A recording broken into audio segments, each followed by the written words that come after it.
Hi, my name is Tanishk Sarawgi, sir. I'm a retractor in Retract Club of RCNM, and I'm the sports DE. Can you please introduce yourself? Hi, my name is Karan Soni. I'm the founder and CEO of Classic Chess Academy, Mumbai. Okay. Hi. So Karan, sir, my first question to you in this podcast is: when did you learn how to play chess, and who taught you how to play? So I started playing chess when I was 5 years, and there was not a structured way wherein I have learned. So basically, there was no one who taught me that this is so and so ABC of chess. My dad and my brother used to play often, quite often. Every day they used to play one game, and as a younger one, I used to always get intrigued, what they are doing, which game they are playing, and after every win and after every lose, there are some contrast in the emotions. Somebody's getting very happy, somebody's getting very sad. So I thought I should try this game. So just by observing both of them playing, I started understanding the game, and over the time by playing different tournaments, I gradually started developing interest. Okay. So I have a question, like it's out of the thing, but um, when you have when you know you have an excellent move ahead of you, like suppose you can trap the queen and king, like you know I forgot the exact term, I don't remember, but that exciting move, and you have to keep a poker face so that the opponent doesn't know. How do you do it? Like, because I've played chess a lot, like I play chess a lot, like I've got a FIDE rating also, and Oh wow. my one issue was that I lost a game because I was too excited, and it was showing on my face, and the opponent read that. Understood. I am Right. asking.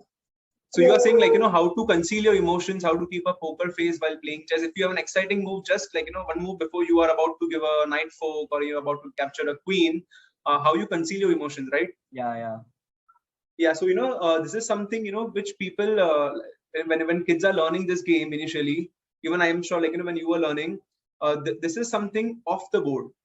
You will learn this move, this trick, this checkmate, but this is something you will learn only when you are playing face to face. You are watching your opponent's expression. So I'll tell you one incident. When I was playing in a college tournament, and that player was, in rating wise, he was much more better than me, and I was playing a intercollegiate chess tournament.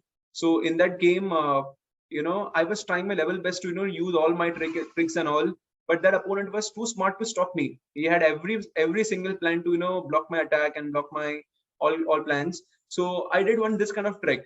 you know uh, I knew that he was already short on time. So I made a move, and I made an expression as if, oh, I made a mistake. So out of that instinct, he thought I have made a blunder, but in fact that was a well thought plan. So when he was thinking about his move, I planned this trap and I played it, and I said, oh no. And without thinking, without analyzing what I'm trying to do, he played that move, and then Aram I played my next move, and he was checkmated. Oh, So okay. you over the time you learn that where the opponent's eyes are. When I was small, I remember while playing with different players, I used to have that observation that if I have a plan to give a checkmate to that opponent king, I should not look at my eyes should not be looking at that constantly, because I feel that my opponent is watching my eyes, and if he is watching that I'm about to make plans of checkmate for his king, he might counter it. So you have to be little bit poker face. You have to conceal your emotions, and see, till the time you are not winning the game, you have not won the game. Even if you are about just one step away from giving a checkmate, till the time it's not done, it's not done. Perfect. That's a perfect advice you can give to a person. Yeah. So my next question is: what are some of your most memorable experiences in the tournaments you have played? So the best I can say I have two best experiences. One is when I was a kid, and second in my college. So when I was in and you can say in primary, there was one tournament happening in Mumbai, in Ville Parle, which was Bonvita chess tournament. So I was selected from my school, and it was the best time of my entire school life, because you are entire classes sitting and studying. You have been called upon to go for a tournament, and you don't have to study. Yeah. So that was a very good thing. And the second thing which I used to love playing that tournament was in that Bonita tournament, as Bonita was a sponsor of the tournament. after every round they used to give one Cadbury, and before every round they used to give one milk, that Bonvita milkshake. So that was one of the memorable experience. But that made me play again and again. Okay, I want to again next play. That I want to play next incentive. year. Incentive, correct. I was incentivized with that Cadbury and Bonvita milk. And the second best memory I can recollect is so I was in Dhanukar College in my degree college. So we were playing against many colleges, and it was a final round. It was inter-collegiate chess tournament, and in that year, in year 2012, we stood first in entire Mumbai as a team event. In that event, there was in a layman language, I'm saying there were 4 players. There's this team is of 4 players. Every college has to represent 4 players, and I was the third one, third best of that particular team that time. So my captain just said. So there was a question I was having, that I'm very nervous. I have never played against a rated player. I have never played against any good player. How will I reply to his opening? He said, one wonderful thing to me. He said, Karan, your strength is in your middle game. So opening, you just survive somehow. You do what you know. And once the middle game is on, then I know you will win. So over the time, this tournament, I played that game. Whenever you used to ask me for a game, I used to, I used to show up and I used to win. So when I won that tournament, that was the best, day of my life in chess career. Okay. Winning the gold medal for my college, and that was very surreal. Even in fact, now if you look at my Facebook page, or my personal Facebook page, in 2012 I had changed the cover photo of my I have kept the photo where we were with trophy, our team was with trophy. I have still not changed. It is the same. That is one of the best moment I can say, winning Mumbai Inter collegiate chess tournament. That was the best thing which I remember. Okay, thank you for sharing this experience with us. What is your favorite Yes. opening, sir? Like white-wise and black-wise also. So my favorite opening right now for white is Queen's Gambit, and for black it is French defense. Ah, it's perfect. I prefer the Every Sicilian defense. Sicilian for black. I prefer the Sicilian defense. Sicilian defense, correct. So right now I still have a feeling. So there are n number of openings, and you must be knowing, when there is two grandmasters are playing, they thoroughly analyze each other's opening, which opening they're comfortable with. But right now in our level, those who are below the grandmaster level, we don't have to think so much about only the opening, because the main game starts when the opening is done. When you're in the middle game, that's where I enjoy. So in terms of opening, I don't prepare for a lot of opening, just to be very sure with the middle game. Okay. My next question to you, sir, is how do you stay motivated? Like motivated to play, motivated to lead your association right now, motivated in these hard times, like the pandemic times when people are, stuck at home. How you motivated? Mm-hmm. So basically, you are asking me as a chess player or as a chess coach? Both, sir, actually. How are you moving on, like getting up every day in the morning and trying to just win in life? Okay, so see, I'll first speak as a chess player. So still, whenever I hardly get time to play for myself, because there's a lot of classes and teaching academy work is gone. So whenever I still get a time, I love playing chess. Because even if if there's a small win, if you're winning, your entire day is being very hectic and very not so great. You just play a game of chess, and even if you won that one game, a small game, it doesn't matter if you play an online game. No one is going to give you a trophy or a medal. But if you still win that game, then that happiness you get is something which we look forward to. And secondly, in terms of a chess teacher, as a chess coach, the only thing which motivates me is I believe everyone have a purpose in life. So if you're good at something, you have performed I performed for my school, I have performed for my college. Now, if I'm good at something, because see, Tanish, very few people know chess properly. You believe that? Yeah. Out of that, very few people know how to speak, who are very presentable. They know English, they know how to speak in different languages. And from that, very few people know how to teach well to kids. So if God has given me this opportunity to train young kids, small 5 years, 10 years old kids. So I feel if I know something, it is my duty to give it back. It's not that, if I am just keeping the knowledge with myself, that's not the best thing to do. We should that makes me motivate. Like, if I am not doing something what I'm doing right now, there might be some kids who are missing out on their passion. And you won't believe, I have one student which I'm teaching from last 5 years. That guy has made a chess as a passion for his life. He has made his own YouTube channel and he is giving the lessons, like, this. And he was a 4-year-old, munchkin. He is making now, YouTube channel, and he is giving the thing. So this, this makes me happy that, maybe through teaching chess, some kid might find their passion and then they can go ahead. Sure, of course. So you said the middle game is your strong part. So Yeah. when it comes to the middle game, and that's your, that's your strong part. So of course you're gonna think that there's gonna be a thought process before every move. What is that thought process, sir? See, in middle game, it is no longer only about your thinking. You also have to match your opponent's thinking. So, if your whatever planning you are making, that is good for you. You believe that, but do you think the opponent will not block it, not stop it? So, if you believe your opponent is as good as you will find the better way to, like, counter it in your head. So in middle game, I would say, like, it's all about making as many plans as possible, and understanding your opponent is more important. So this is something off the track.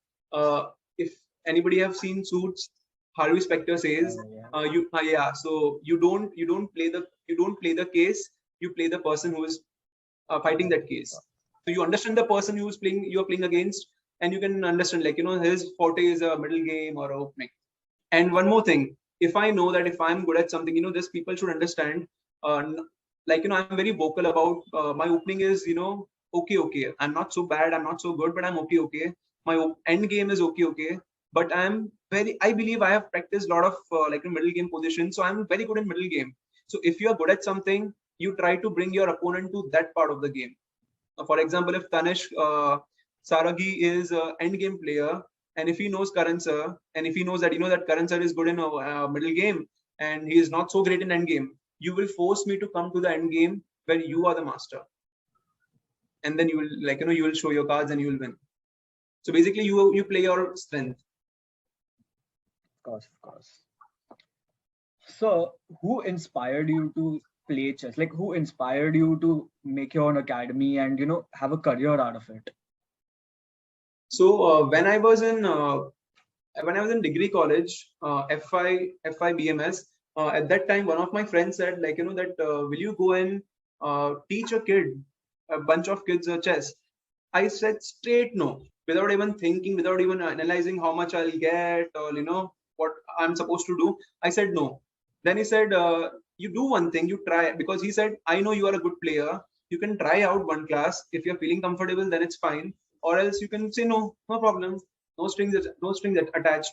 I said, okay, let's give a try. Then I did the first class, then I did second class. So yeah, one thing, at that time, which really gave me goosebumps was, so till that time I was like, people call me Karan, people call me Soni, people call me, all different names, your buddy calls you different name. But when a small child said, Karan sir, now just imagine you are in FI BMS, and some small, innocent kid is telling you Karan sir, it gives goosebumps. So, that gave me, that additional respect you get as a teacher, like, really motivated me. And till this date, like, in every, Teachers Day or Guru Purnima, I don't expect anything from students, but, when they are making lovely cards and lovely flowers, you feel like, okay, you are doing something good, and, this makes you happy. That's what, is teaching all about. That's a lovely thing, sir. That's a very lovely. Yes. So of course, right now during pandemic, we have to play online, but like if you are at home, you play it on the board also. But what do you prefer? Like, do you prefer online or do you prefer board, like playing on the chess board? I love both. I'm ruthlessly honest right now. I enjoy both offline and online.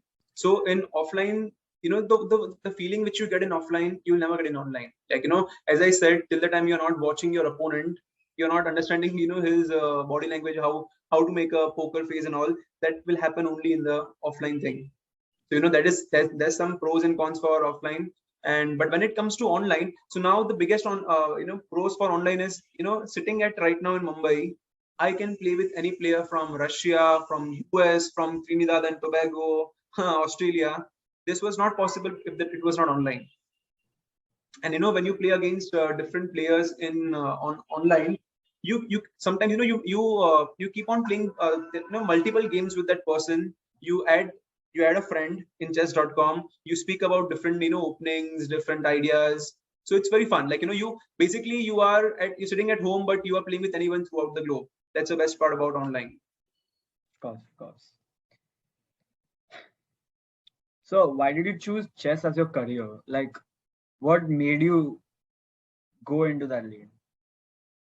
See, when I started in 2012, when I started teaching chess, it was never my intention, and till this date I'm not doing I'm not running my academy for money. That's a monetary thing is there. Without that, we can't वो घोड़ा घास से दोस्ती करेगा तो फिर खाएगा क्या? That is one thing separate. But apart from that, till now, the thing which you told me, like, every morning when you're waking up, what motivates you? So I would say, whatever I've learned, I want to give it back. I don't. So the only thing which motivates me is the passion for the game. And if I really understand, like, I have learned a lot of things. My way of thinking, my way of planning in real life, whatever I'm doing, I can relate it. In chess also I was doing same thing. Here also I'm doing same thing. So if I know that after playing so many games and so many tournaments, I have learned so many life lessons. So if I can benefit it, why not other small kids? Why should they not learn this?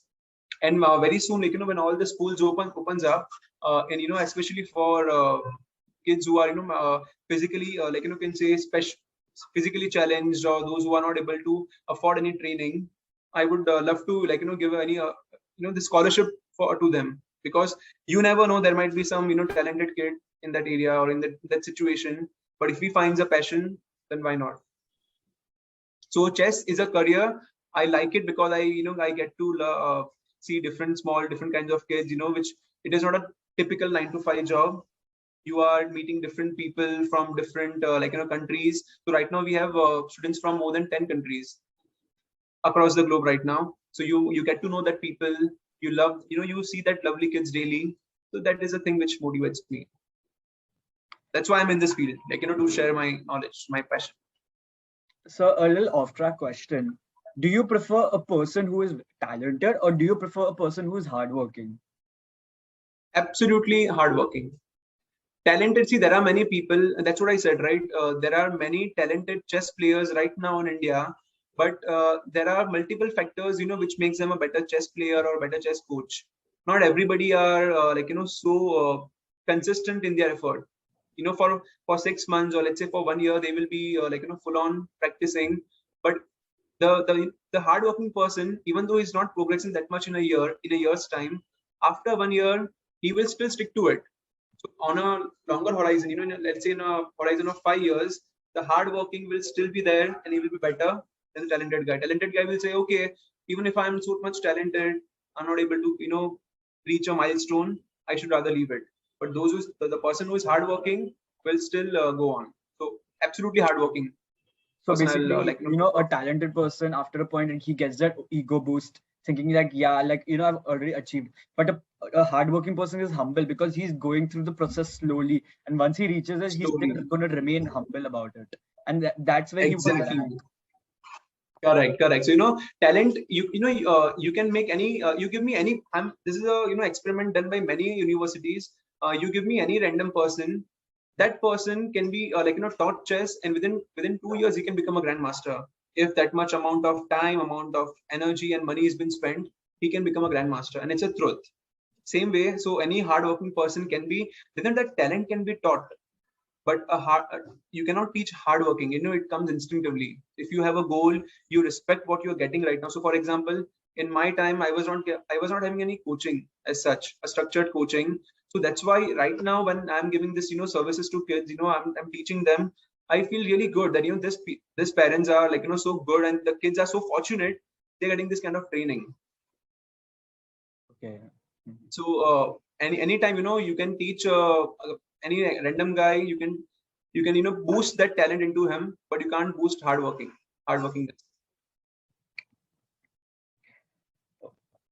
So, can you recall a specific turning point in your career, like during your process of learning or embarking knowledge? What was that turning point for anything? In my playing time when I was young, or as a teacher? As a teacher, I would like to know. Okay.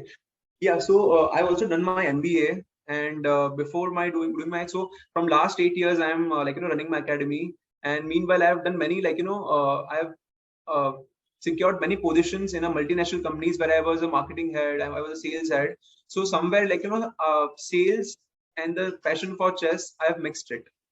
So basically, one instance was there, there was one kid, I was doing one, I was forming a new batch.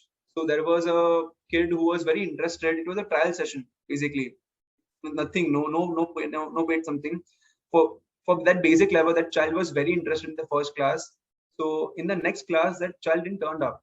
And I thought, that kid is the most talented kid, because in the trial session, there are 10-15 kids. Some kids are quiet, some kids are very enthusiastic, some are very interactive.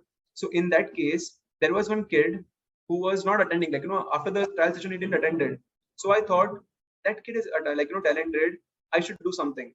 So I called up that parent and I gave a proper presentation, I gave a proper speech, why your kid is he should be going and going ahead with a basic course, and why he is talented, and how we can progress in future. All this thing I said, the parents said, okay, we were not sure whether we should put him in at such a young age. We were not sure whether we will put him in a chess course, but as you are recommending, as you are saying, we'll do it. That was 3 years back down the line, 3 years back it was the incident. Right now that kid is a best student in that under 10 category. So just imagine, at that time, if I was not convincing that parent, if I was not giving that presentation, that kid might not be where he is right now. So I believe from that I understood, people say, you don't push your, if your client is not happy, if your client is not willing to do something which you are selling or you're doing, you don't push them. I would say, if you believe what you are providing is perfect, which you are what service I'm giving is absolutely beneficial for kids, definitely you should convince the parent that, because what right now, that time that parent didn't appreciate it, but right now that parent is saying, he almost super happy, because they said, because that time you gave me a push, so we are here, what with my kid Vihan. So this is my turning point. I realized it is not bad to approach parent to push them for letting their kids learn chess. That was one of my turning point. From that day onwards, if I find a talented kid, even if I have to give it for 50% fee waive off, even I have to give it for free, that is fine, but that kid should be learning the game, no matter what. That I learned, that's my turning point in my chess teaching career. That is wonderful, sir. Yeah. And secondly, second turning point was when thanks to coronavirus, there was a lockdown, and till lockdown we were only a academy based out of Mumbai. But because of online teaching, I started getting calls from USA, from Europe, from Australia for different classes. And then I realized, okay, the parents, the kids who are there are really wanting to learn this game. We have a medium and we have a teachers who can teach well. So now why not to bridge the gap? So initially I used to feel, okay, you will not get that kind of feeling if you do a physical. So when you are doing a physical class, you're looking at kids have a different control, and you enjoy doing the classes. But in online, I used to feel in online it's not going to work, because kids are so much far away and you never know who is sitting behind beside the kid. But all these things I kept aside, I tried, and right in the month of June I started doing online classes. So right now we have more than 200 kids across the globe in 10 countries. That's a turning point. So you have to adapt, Tanishk. You can't say मैंने online ही मैंने offline ही किया है, तो मैं wait करूंगा जब भी सब पूरा कोरोना वायरस जाएगा, सब स्कूल खुलेगा, मैं तब करूंगा. This is not how the life works. You have to adapt. That's wonderful, sir. So one last question. If any of your students would like to pursue chess in a serious way, what advice would you give them? What advice? I would just say, like, if already that student has made up his mind that he wants to attain a certain rating or certain title like IM or GM, keep a long-term horizon. Like, we can't say that by next year I'll become a GM. No, so you have to make a long-term goal, and let's say in next 6 years you want to become a IM. So you plan out entire event in a proper structured way. So basically from first year you should reach 1800 rating. The next year you should reach 2000 rating. So on a longer term you're keeping a track. So I would say you keep a long-term goal always in your mind, and every day do what you're supposed to do. You don't think about कि 6 साल के बाद मैं grandmaster बनूंगा नहीं बनूंगा. If you have formulated a plan for next 6 years, each month, each week, each day, you just follow that one day's goal schedule, you will reach it. Because if you are going from Mumbai to Delhi at night, you can't see Delhi right from Mumbai, but you just if your car's headlight is on, you will just see the next 20 foot, but you still believe that the ways or highway Delhi ko hi jayega. So you are just trusting God, like सामने जो भी है सब ठीक है. You are just doing your work. Your work is to go and drive slowly and reach Delhi one day. That if my kid is very much interested, I would say make a long-term goal, break it up into each week, each day, task, and just focus on one task at a time, one day at a time. Okay. Thank you, sir. Thank you for this wonderful podcast. Thank you for participating and sharing your experiences with us. We are done for now. Thank you. So thank you so much, team Rotaract Club of NM College, especially Tanishk and your team. You have done a wonderful job to enlighten kids who are budding to learn this game, the game of chess. And I hope that whoever is listening to this, any part of the world, even if one kid is improving from this particular podcast, I would feel that we both have done our job well. So thank you so much for organizing this event and making me part of it. Thank you so much. You're very welcome, sir.